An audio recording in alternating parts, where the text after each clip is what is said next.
Welcome to Ridhima kitchen. வாங்க இன்னைக்கு நம்ம வீட்டில் ஒரு கோதுமை கச்சாயம் பார்க்கலாம். இதெல்லாம் எங்கள் பாட்டி அம்மாவுங்க ரெசிபி. பாருங்க, இந்த படியில் வந்து இது 1/2 லிட்டர் படி. இது 1/2 லிட்டர் படி.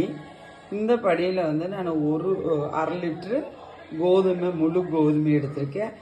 அதே அளவுக்கு நான் நாட்டு சர்க்கரை எடுத்திருக்கிறேன். வெள்ளமாக இருந்தால் 1/2 கிலோ எடுத்தோம்னா 1/2 கிலோ வெல்லம் போட்டால் தான் அது கரெக்டாக வரும் டேஸ்ட்டு. இல்லைன்னா கொஞ்சம் இனிப்பு கம்மியாக இருக்கும். இப்போ தேவை இருக்கிறவங்க போட்டுக்கலாம், இதில் இன்னும் தேவை இருக்கிறவங்க போட்டுக்கலாம். இது வந்து 1/2 லிட்டர் படி. பார்த்தீங்களா, இது 1 லிட்டர் படி. இதெல்லாம் நம்ம வீட்டுகளில் மறந்து போன விஷயங்கள். இதில் தான் எனக்கு அளவு கரெக்டாக தெரியுங்க. நான் எடுத்திருக்கேன். இது இப்படித்த படியில் யூஸ் பண்ணுங்க, ரொம்ப நல்லது. வாங்க அரைச்சிட்டு வந்துட்டு பார்க்கலாம்.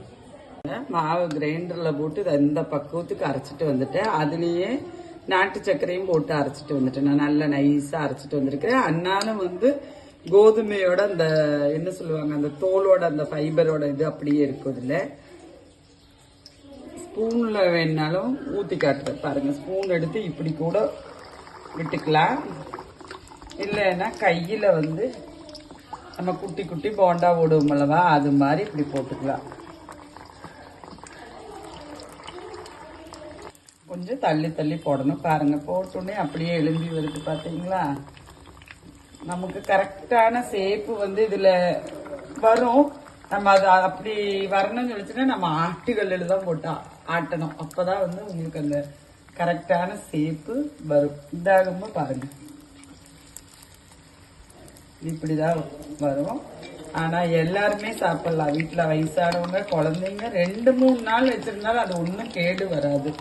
ஏன்னா நம்ம இதுல பழம் யூஸ் பண்ணல, வேற எதுவுமே யூஸ் பண்ணல. நாட்டு சர்க்கரை, ஏலக்காய், பின்ன இதுல கார போண்டாவும் போடலாம். நான் ஒரு நாளைக்கு உங்களுக்கு போட்டு காட்டுறேன். எல்லாருக்கும் ரொம்ப நல்லது. சுகர் இருக்கிறவங்களுக்கெல்லாம் அப்படியே உடம்புக்கு ஃபைபரோட.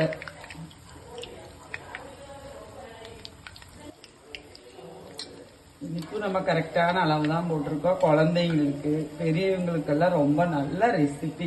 நம்ம கோதுமாவிலையும் செய்யலாம் இது போல. இந்த கச்சாயம் பாருங்க, நல்லா வெந்துருச்சு. நான் எடுத்துட்டு போறேன். ரெசிபியில நம்ம குழந்தைங்களுக்கெல்லாம் சொல்லி கொடுங்க, செஞ்சு கொடுங்க. வாங்க நம்ம வீட்டுல சாப்பிடலாம். நன்றி, வணக்கம்.